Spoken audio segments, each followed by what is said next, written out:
Hey guys, it's Dr. Robotnik64, and this is a montage video of all of the new features videos that I did for the Minecraft 1.5 snapshots. So just like what I did when the 1.4 update was released, this is going to be a video containing all of the new features videos that I've done for the 1.5 snapshots. So overall, this video should explain at least most of the new features anyway that are going to be released in the 1.5 update.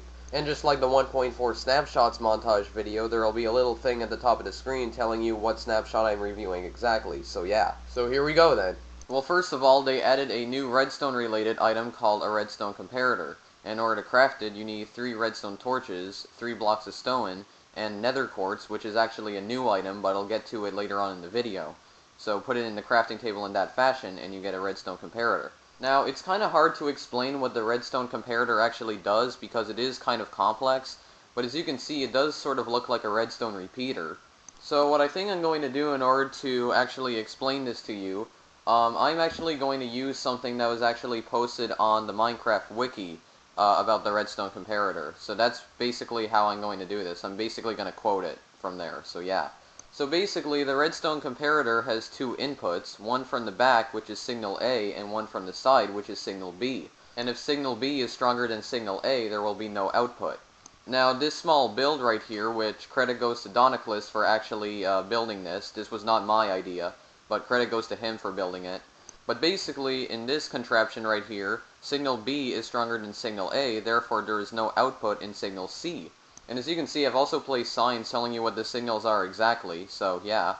And in this one over here, signal A is actually stronger than signal B, therefore signal C has an output. But once again, I did not discover this. Credit goes to Doniclus for discovering this. But yeah, so that's basically how redstone comparators work. So it is sort of complex. Not too complex, but it could probably take some getting used to. So yeah, so that's basically redstone comparators. Now on to the next feature. They also added a daylight sensor. And in order to craft it, you need 3 wooden slabs, 3 blocks of glass, and 3 nether quartz, and you get a daylight sensor. So basically what the daylight sensor is that, well, as the name would insinuate, it's a sensor that detects daylight. So basically when it's daytime, it powers redstone signals that are placed around it. So I'm just going to get some redstone here, and as you can see, it's activating the redstone signal. So basically, here's what I created here. So I basically have 4 redstone lamps that the daylight sensor is powering. Now, here's what happens if you actually set it to nighttime. If you set it to nighttime like so, as you can see, the daylight sensor is actually not powering the redstone lamps. So there you go. Now, if I actually set the time back to daytime, which I'll do here, so set time 0, and there you go, it's actually powering the redstone lamps again. Now, if you actually use an inverted redstone signal, or a NOT gate, or NOT gate, you can actually reverse the sensor's signal, making it a nighttime sensor. So basically, you can make it so that the redstone lamps come on at night, and they'll come off at daytime, so yeah. And that's pretty much all there is to the daytime sensor, so on to the next feature then. They added a new work in progress block, as seen by the WIP thing, as you can see right there, called a hopper. Now, in order to craft a hopper, you need 5 blocks of stone and a chest, but I actually did not know the crafting recipe before, so I actually didn't record it. But basically what the hopper is that it can connect to the face of a block. And if you actually drop items into it, it'll store them in its own inventory, which consists of only 5 item slots. So there you go, there's the inventory for the item hopper. Hoppers can also take items out of chests, furnaces, dispensers, minecarts with chests, and other hoppers. They can also take items out of brewing stands. So as you can see, when you drop an item into a hopper, it'll appear in the hopper's inventory. And you can basically drop any item you want in there, and it'll appear in the hopper's inventory, so yeah. And that's pretty much all that hoppers do. So they basically take items out of chests, furnaces, etc., and you can also drop items into them as well, so yeah.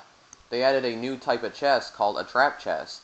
And in order to craft it, you need to place a regular chest and a tripwire hook in the crafting table, and you get a trap chest. So basically what trap chests are able to do is that they're able to activate redstone signals. However, the amount of redstone signals that they actually activate depends on the amount of people actually looking inside the chest. For instance, if there's only 1 person looking in the chest, it'll only activate 1 redstone signal.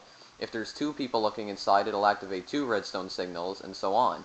And it also has a slightly different texture. So here I'm going to place some redstone down right there, and I can open the chest, and as you can see, it's actually activating the redstone signal, as you can see from the particles. So yeah. here's a sticky piston over here. So if I open the chest, as you can see, it activates the sticky piston. So yeah. So that's basically all that trap chests do, so they could basically be used in like traps and whatnot. They added two new types of pressure plates called light and heavy pressure plates, or gold and iron pressure plates. And in order to craft them, you can use gold ingots or iron ingots in this fashion. Now basically what these kinds of pressure plates are capable of doing is that they can detect item stacks. If a player actually steps on them, it will not activate the pressure plate.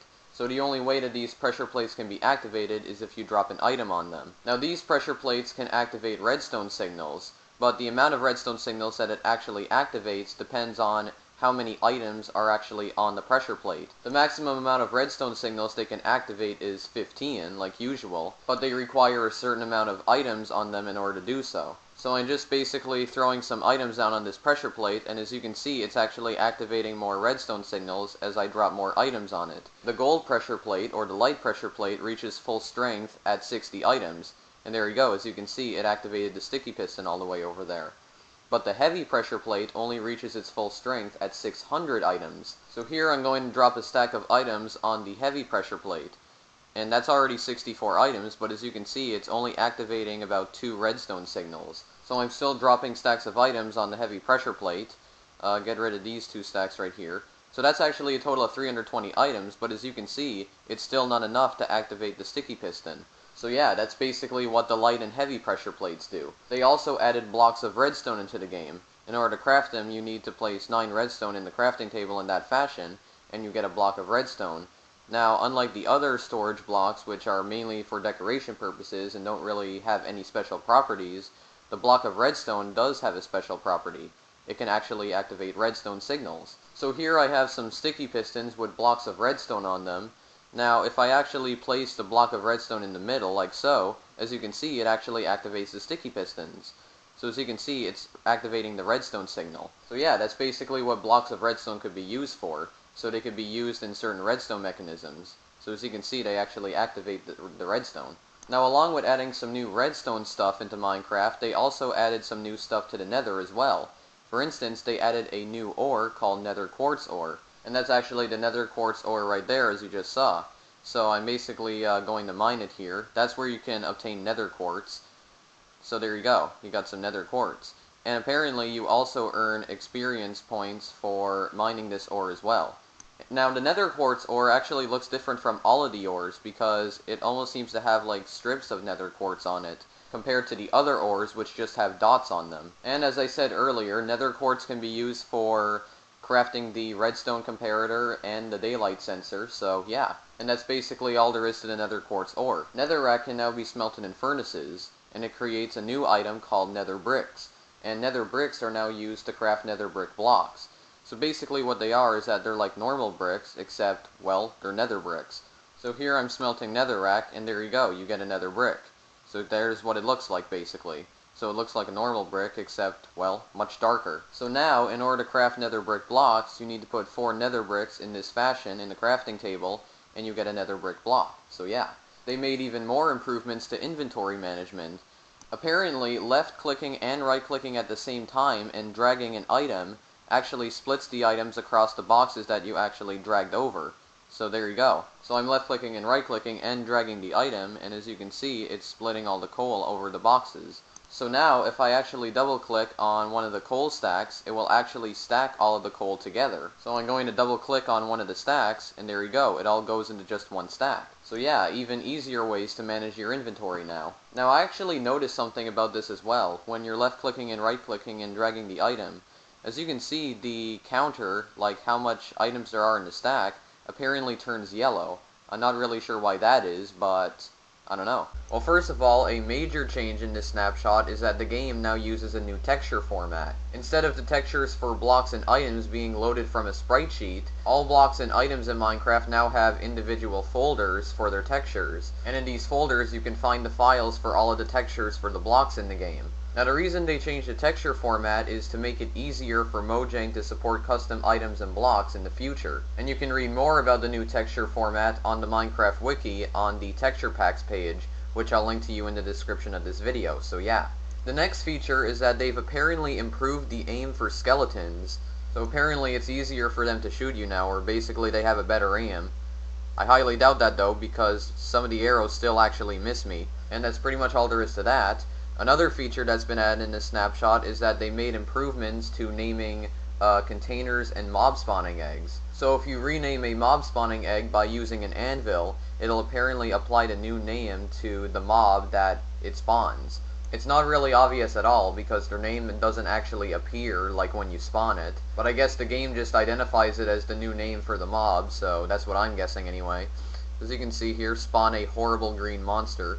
So I'm just going to spawn a creeper here basically. But as you can see, there doesn't appear to be like a new name or anything, so it's not obvious at all. As for containers, such as chests and trap chests, when you rename them and you open them, the new name will be applied to their inventory. So I renamed the normal chest here to container, so I'm going to place one down here, and when I open it, as you can see, it's called container instead of chest. So yeah.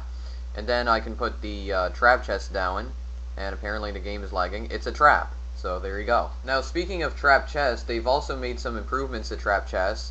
For instance, the redstone signals that it activates can now travel through walls, and that's pretty much all there is to say about that. And it also appears in the creative mode inventory under the decoration blocks. So yeah. The texture for the redstone comparator has been slightly changed. So as you can see, it appears to be a bit more whitish now. And I guess the white stuff is the nether quartz that you crafted with. So yeah. They've made some improvements to the hopper block. As you can see, it now has an inventory icon. And if you look closely, its texture has also been slightly changed as well. Hopper blocks can now be activated by redstone signals as well. So I'm going to put some stuff here in the chest, and I'm going to place it down there so that the items can fall into the hopper. And so I'm going to get some redstone here, and then I'm going to place a lever down here. Now as you can see, it's taking the items from the chest, but if I actually flip the lever here and the redstone's activated, as you can see, it's no longer taking items from the chest. And then I turn the redstone signal off, as you can see, it's taking items. Then turn it back on, it's no longer taking items. So yeah.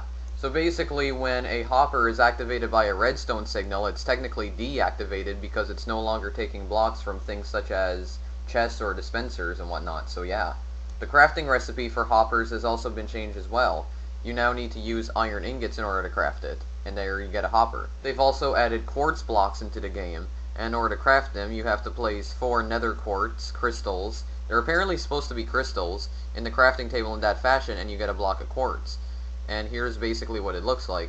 So as you can see, it's a bright white block. And according to Jeb, it's supposed to be a milky limestone / marble type block. And there's also different designs that you can create with quartz blocks as well. There's 2 other designs, chisel quartz block and pillar quartz block. There's also quartz stairs and quartz slabs. Now I actually did not realize this, but apparently Jeb actually released the textures for quartz blocks early. Apparently he released the textures just yesterday. So yeah, and there was apparently 7 textures, so maybe there could have been more designs implemented, but yeah. So basically, in order to craft pillar quartz blocks, as you can see, you just need to place 2 quartz blocks in that fashion in the crafting table. And then in order to craft quartz slabs, you need to place 3 quartz blocks in the crafting table in this fashion, and you get 6 quartz slabs. So here's basically what the pillar quartz block looks like. So there you go, it has like a pillar design, and there's the quartz slab. And then to get chisel quartz blocks, you need to place 2 quartz slabs in the crafting table in that fashion, and you get a chisel quartz block. So there you go. And last but not least, in order to get quartz stairs, you need to craft them the same way you would regular stairs, except use quartz blocks, and you get 4 of them. So there you go. Those are the quartz blocks, stairs, slabs, etc. So yeah. So even more decoration blocks in Minecraft, basically. So yeah. They've added a new type of minecart called minecart with TNT. In order to craft it, you need to place a regular minecart and a block of TNT in the crafting table in that fashion, and you get a minecart with TNT. Now, as the name would insinuate, the minecart with TNT is a minecart with a giant TNT block in it. Now, in order to activate the minecart with TNT while it's traveling on rails, you need to craft another new item called an activator rail, which you can do by placing 6 iron ingots in the crafting table in that fashion. Now, the activator rails are sort of like powered rails because they need to be activated by redstone in order to work. As you just saw right there, I put a block of redstone to activate it. And here's the minecart with TNT. So there you go. It's a block of TNT inside a minecart. So I'm just pushing it over to the activator rail here. So I'm just still pushing it. And as you can see, the TNT block gets activated.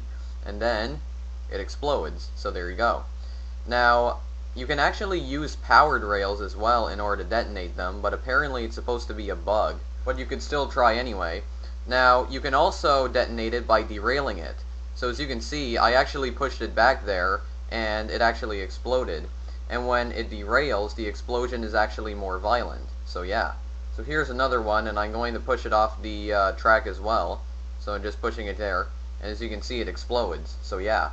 So there you go, that's the minecart with TNT basically, so another way to destroy or grief worlds in Minecraft. And apparently they can't be placed on the ground either, so they have to be placed on rails, so yeah. They've also made some changes to abandoned mine shafts. Apparently, instead of chests spawning in abandoned mine shafts, they now spawn with minecarts with chests. So I created a super flat world here, and as you can see, here's a giant abandoned mine shaft that's basically floating. And as you can see right there, there is a minecart with a chest in it, so yeah. And I guess in order for it to actually spawn, it's been placed on a rail, so yeah. And also, another thing can actually spawn in abandoned mine shafts now, enchanted books. So as you can see, I found a enchanted book with projectile protection 4. So you can find some pretty good enchanted books here in abandoned mine shafts now, so yeah. So this one has just some generic items. So yeah, so instead of chests, they now spawn with minecarts with chests, so yeah. They've also apparently added a lot of new death messages for like when the player dies. And, well, I didn't really want to do all of that because that was kind of time consuming, but I'm going to read here from a list on the Minecraft wiki of apparently some of the new death messages that have been added. Player fell off a ladder, fell off some vines, fell out of the water, fell from a high place, fell into a patch of fire, fell into a patch of cacti, got finished off by player/mob using weapon, and player/mob can be anything for like creepers or skeletons and whatnot, and weapons could be any item in the game as well, so yeah. So there's some new death messages anyway. Well, first of all, as you can see, the title menu looks a bit different. One of the new features in this snapshot is that the texture packs option has been actually moved to the options menu. So now you have to go to the options menu to enable texture packs, but the good thing about this is that you can now enable texture packs in game, so yeah. Now also, as you can see, if the texture pack was actually not designed for the version of Minecraft that you're using, it'll actually say that the texture pack is incompatible. So yeah, some more new stuff with texture packs in the game. Another new feature is that, as you can see, pillar quartz blocks can now be placed sideways. And basically, in order to do it, just place down a pillar quartz block like that, and place another pillar quartz block on the side of it, and it goes sideways. So there you go. Another new feature in this snapshot is that apparently creating an infinite water source no longer needs a block underneath, but has to have a water source block. And because of this, obtaining water from rivers and oceans and whatnot will no longer ruin it. So when this feature was first implemented, I believe that if you did actually pick up water using a bucket from a river or an ocean, the water would actually appear kind of strange after that. But as you can see, it now appears normal, except for the fact that there's still apparently lines in the blocks. Yeah, apparently they didn't fix that. I still see white lines in between all the blocks for some reason. Another feature is that zombies and skeletons are now harder to defeat depending on what game mode you're playing on. So I actually set the game mode to hard, and I'm going to spawn a zombie here. Now one of the new features is that zombies that are burning can now set you on fire. So there you go. So the zombie is burning in daylight, and as you can see, I'm burning as well. Now I have already tested this out, and I know for a fact that it doesn't work on easy mode, so I believe it's only hard mode that this occurs. And I'm not sure about normal mode because I haven't tried it on normal mode, but yeah. As for skeletons, they can now shoot you from 1 block away, and they will actually shoot faster if you get closer to them. So I have the difficulty on easy, and as you can see, if you look closely, they are actually shooting arrows faster than usual. So yeah, so zombies and skeletons are a bit more difficult to defeat now, but it all depends on what game mode you're playing on. Wow, I'm at the height of fashion right here. Look at all the arrows lodged in my body. They added a new block into the game called a dropper, and in order to craft it, just place some cobblestone and a piece of redstone and a hopper in the crafting table in this fashion, and you get a dropper. Now basically what the dropper is that it's kind of like a dispenser, except that it actually just drops items and not use them. So as you can see, you can open up the inventory, and it looks very similar to a dispenser's inventory. And it also looks a lot like a dispenser as well, so here's just a small comparison. So as you can see, the mouth of the dropper is a bit different than a dispenser, so yeah. The dropper also behaves similar to a hopper, when it is powered by redstone and a chest is directly in front of it, and if there are any items in the dropper, it'll choose a random item and put it in the chest. So yeah. So first of all, I put an arrow in the dispenser, and as you can see, it actually fires the arrow. But if I pull the lever on a dropper, as you can see, it just dispenses the arrow item itself and doesn't actually shoot it. So here I place some items in a dropper, and there's a chest directly in front of it. And as you can see, I had a creeper egg in there, but as you can see, it's actually been placed in the chest. So I'm just going to flip the lever here a few times. So there we go. And as you can see, in the chest, there's even more items. So yeah, so droppers can basically place items into chests. I don't know if it can be done the other way around, I'm not sure, but yeah. And there you go, there's even more stuff in the chest. So that's basically the dropper block. They also added a minecart with hopper, and in order to craft it, you just basically need to place a minecart and a hopper in the crafting table in this fashion, and you get a minecart with hopper. So basically what the minecart with hopper does is that it can take items at a chest just like regular hoppers, but it has to be placed on a rail and the chest has to be directly under it. So as you can see, you can actually place chests over rails now. I'm not sure if you were able to do that before, but yeah. So I placed a few random items in the chest, and I'm just going to push it around here. So as you can see, it goes directly under the chest, and as you can see, there's already some items in the hopper. So yeah, so it can basically go under chests and take items from them. To be honest, I don't really know what that could be used for, but I guess it could be used in some kind of build. So yeah, there you go, it's just spinning around. So then I'm going to try to make it stop rotating. There we go. So as you can see, as the hopper keeps going under the chest, it keeps taking items from it. So I'm just going to open up the inventory here. So as you can see, the number of iron ingots increases every time it goes under the chest. So yeah. So that's basically what the minecart with hopper does. Some new chat settings have been added in the options menu. As you can see, you can change the height and the width of the chat box. You can change the focused height, the unfocused height, and the width. So here I'm going to decrease the width of the chat box a bit to 140 pixels, and as you can see, it looks much slimmer. And then you can change the focus height here, so I'm going to put it down to 40 pixels. And as you can see, it basically shows a lesser amount of stuff in the chat history, so yeah. And to be honest, I'm actually not sure what the unfocused height setting changes. They added a new console command called test4. And basically what it is that it only works with command blocks apparently, and there actually has to be a redstone comparator in front of the command block in order for it to even work.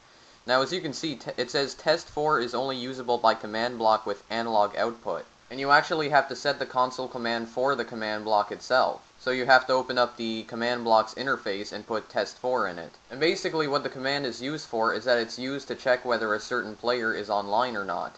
And by online, I mean in the server they're playing on. And if that player currently is online, or on the server that the command block is also on, it'll give out an output. And it can also be used to detect players within a certain radius of the command block. And that's pretty much all the command is used for, so just basically checks if that player is currently playing online on a certain server or a certain world or whatnot. So yeah. I still don't know how to use it though. As you can see, I put in test 4.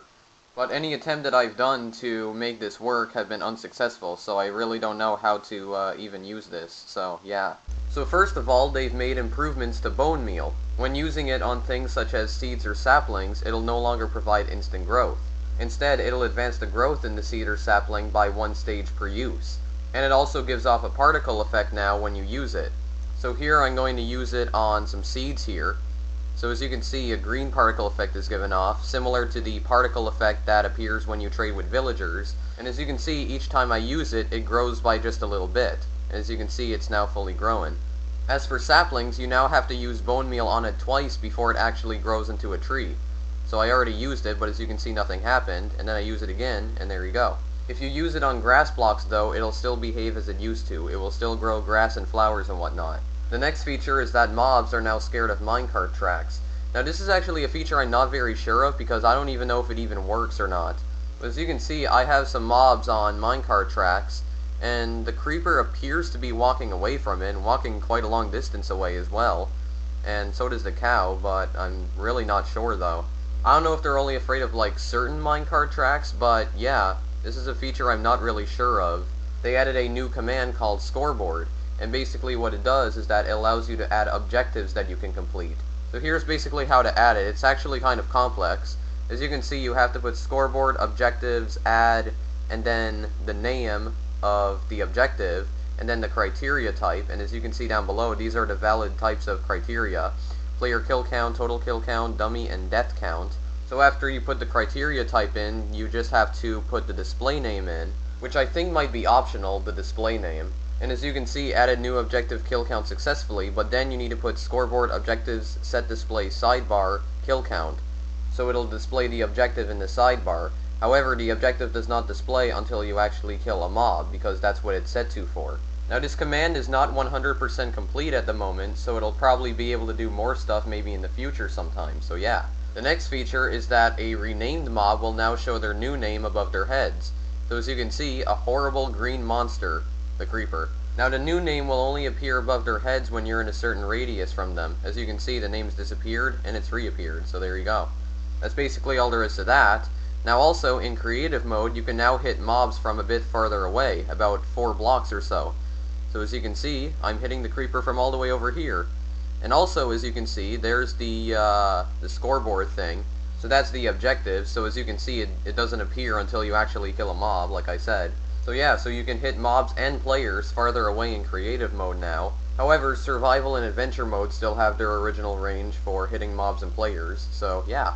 They've made improvements to double slabs. If the top bit is set, then the top texture will actually be used for all sides of the block, allowing for smooth looking blocks. So here's the smooth double slab, or basically the smooth stone double slab. So there you go, it looks like an actual block. And it has the top texture on all sides, so there you go. So I guess it could be used as a decoration block. In order to get it, its ID is 43, but its data value is 8, so yeah. And then if you get the block ID 43 with data value 9, you get a smooth sandstone block, so it almost looks like an entirely new sandstone block, as you can see. So there you go. So some improvements to double slabs. I'm just going to place a few down here, actually. So there you go, almost looks like an entirely new block. They've made some improvements to dispensers. For instance, they can now automatically equip players with armor if they are 1 block away from the dispenser. So here I have a dispenser with some diamond armor in it, and as you can see, it dispensed and it automatically equipped me with the armor, as you can see. So I'm going to flip the lever a bit again. So there you go, it's just dispensing the armor. And there you go, I now am wearing a full set of armor. So they just automatically equip you with armor, but only if there's armor in the dispenser. They can also activate TNT. So there you go, the TNT actually comes out and already ignited. Once again, yet another way to grief in Minecraft. They can now use bone meal. So there you go, the green particle effect. And there you go, a fully grown tree. And last but not least, they can now use flint and steel to ignite fires. So I'm going to put some flint and steel in here. So you put it in the dispenser, and apparently it does not ignite with this grass in the way. Get out of here. There we go. And there you go. So there's some fire. Now it does actually use the flint and steel, so the flint and steel does actually get damage when using it in the dispenser. Dispensers can also be placed facing upward now. So I'm going to put some items in here. So as you can see, they basically like pop out from the top. So there you go. And they're kind of glitchy too, but you can also place them facing downwards as well, so there you go. So as you can see, they come from the bottom of the dispenser, so they basically just drop down. So yeah, the same thing can now be done for droppers. So there you go, there's a dropper facing upward, and there's a dropper facing downwards. So as you can see, the one with the rectangular hole is the dropper. They added team-based functionality to the scoreboard command. So basically, using scoreboards, you can now create teams. So here's how to do it. So as you can see, you put in scoreboard teams add, and then you can put the name of the team. It can be anything. So for instance, I called mine players, just a very simple name. And then you can use the command scoreboard teams list to see the amount of teams that are currently on the scoreboard. So as you can see, there's 1 team on the scoreboard, which is players. You can also configure the options on a team. As you can see, you can use scoreboard teams option and then the team name. And you can also put in color, and it basically changes the color of the team. So when you select a color for a team, any player that is in that team will have their username colored that color in the chat, and also above their head and on the sidebar. But I tried that already, but it doesn't seem to have worked for me, so I don't know how to get that to work. Scoreboard teams join, so basically you can join a team, and you put the team name, and you can also put the player, and as you can see, added 1 player to team players, which is me. And there's also other commands that you can do with the new team-based functionality with scoreboards. You can remove a team, you can remove a player from a team. As you can see, you can also show how many players are on a team, which is actually another thing you can do by using the scoreboard team's list command. You can remove all players from a certain team, you can actually remove a player from the scoreboard altogether, and you can do a whole bunch of other things, but I'll just leave you to figure out what the scoreboard command can also do for now, so yeah. Some new team-based functionality for scoreboards, so on to the next feature. Bone meal has been balanced, and apparently the amount of bone meal that you'll need to use on plants, such as saplings, almost seem to be randomized now. So here we go, I already used 2 on this sapling, but as you can see it's still not fully grown. So as you can see, only fully grown after 5 uses. So then I'll try another one here. 1, 2, 3, 4, and 5. But then this one, 1, 2, 3, and 4. So it almost appears to be random now. Now apparently the amount of bone meal you'll need to use varies from plant to plant. So as you can see, melon seed here. So I used 3 on that one. And then this one. So there's 3 again. And then this one, only 2. So it almost seems to just be chosen at random. So yeah. But I guess that's what they meant by balanced. So yeah. So that's pretty much all there is to that. The next feature is that they've implemented multiple snow heights. So as you can see, I can actually place a layer of snow on top of another layer of snow. And the amount of snowballs that they actually drop now appear to be based on their height. So that one, as you can see, is the shortest one, so that's just 1 snowball. That one actually dropped 2 snowballs. And then as the snow gets taller and taller, it'll drop 3, and then 4, 5, 6, 7, and 8. So yeah. And placing 4 layers of snow creates a snow slab, and placing 8 layers of snow creates a snow block. So yeah. Snow layers can now be crafted as well, and in order to craft them you just need to place 3 blocks of snow in the crafting table in that fashion and you'll get 6 layers of snow. One of the new things that they've added in this snapshot is minecarts with mob spawners. Now the reason I'm only showing an image of the minecart with mob spawner is because it's not actually implemented into the game yet. In order to actually get them into the game, you have to edit some NBT tags first. Now I do know how to edit NBT tags, but the only thing is that this is 13W06A, and the in-game NBT edit mod is not updated for the snapshots, so I have to use an external program in order to edit them, which I really do not want to do right now. But other than that, they have actually added them into the game. The only thing is that I don't want to download another program in order to actually get them to work, because the thing is that I usually don't trust these programs, so yeah. But you can see for yourself if you have a program like that, so yeah. One of the bugs that they fixed in this snapshot is that before, lampposts and villages would generate with the torches floating around them. And for the record, this bug is actually present in 1.4.7, and it's been around for quite a while already. But finally, it has been fixed. So I created a new world here, and as you can see, the torches have been generated actually attached to the lamppost, so yeah. In previous versions of Minecraft, the textures of iron bars and glass panes would Z-fight with each other, which is another bug that's been around for a while, but as you can see, there is no more Z-fighting, so the textures look perfectly normal.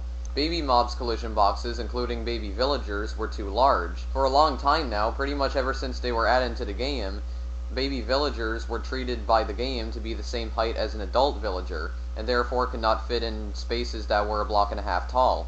But not anymore. So now I'm going to break this block right here, which is just 1 block tall, and as you can see, the baby villager actually fits in it, and he went right through it. So finally, after a long time, that bug has been fixed. Another bug that has been fixed in this snapshot is when riding a pig using the carrot on a stick item, the pig would constantly jump up and down when walking on slabs and stairs.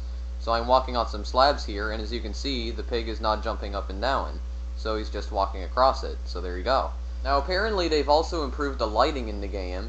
They've actually re-added some lighting optimizations from the new lighting engine that was originally implemented in Snapshot 12W39A. The only thing is that I'm not exactly sure what the lighting optimizations are.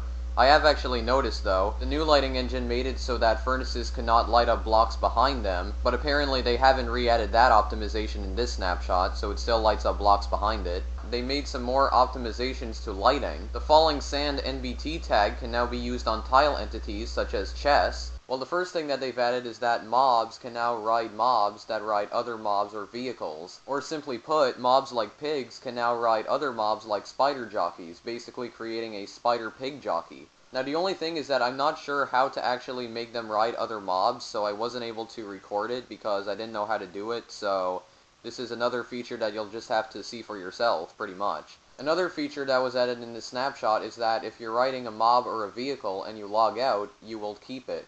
So I guess by logging out they mean like logging out of the world.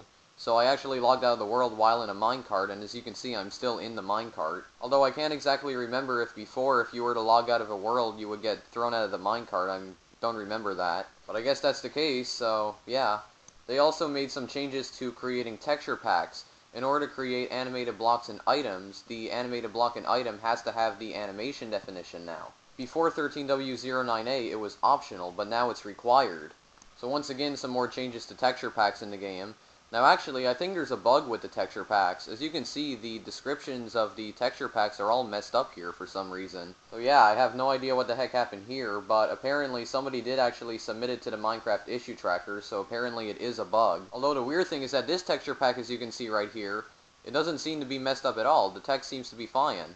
Now I'm actually choosing this texture pack for a reason, because in this snapshot, they've actually added high definition font support. So as you can see, if you look closely, the font has actually changed.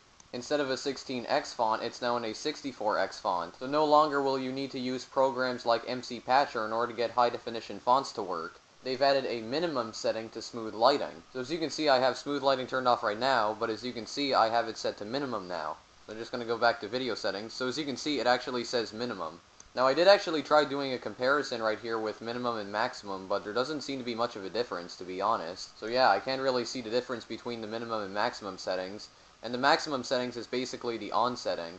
They added a new command called effect. Now what this command is capable of doing is that it can give players certain effects. It can be used in command blocks, as you can see right here. So here's how to use it. So first of all, as you can see, that's the command itself, effect, and @p in command blocks is of course target nearest player.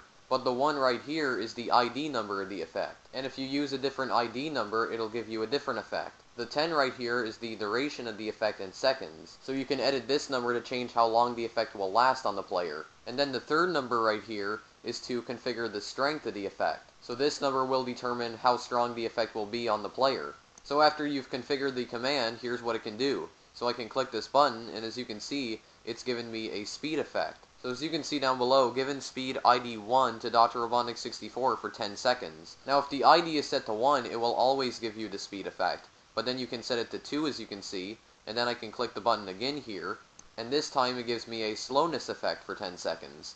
If you set the ID to 3, it'll give you a haste effect. So I'm going to click the button again, and as you can see, given haste. An ID of 4 will give you a mining fatigue effect, so there you go, mining fatigue 2. An ID of 5 will give you a strength effect. An ID of 6 will give you an instant health effect, and so on. And that's pretty much how the effect command works, so it's basically capable of giving players effects using command blocks.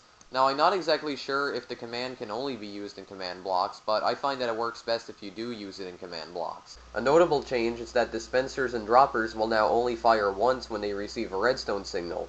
To fire again, the signal must be turned off and on again. Previously, a dispenser would fire whenever it had a signal in a nearby block change. And that's pretty much it for this montage video then. So those were all of the new features videos that I've made for the Minecraft 1.5 snapshots. So hopefully this montage video should have explained at least most of the new features that are going to be released in the 1.5 update. So yeah, but that's pretty much it for now then. So that was another snapshots montage for Minecraft. This is Dr. Robotnik 64. Thank you for watching. If you want, feel free to like or favorite this video or maybe even subscribe. And also feel free to follow me on Twitter as I post alerts about videos I've recently uploaded to there. And the link to my Twitter account's in the description of all my videos, including this one, so yeah. But that's pretty much it for now, so I'll see you guys in the next video I make. Later.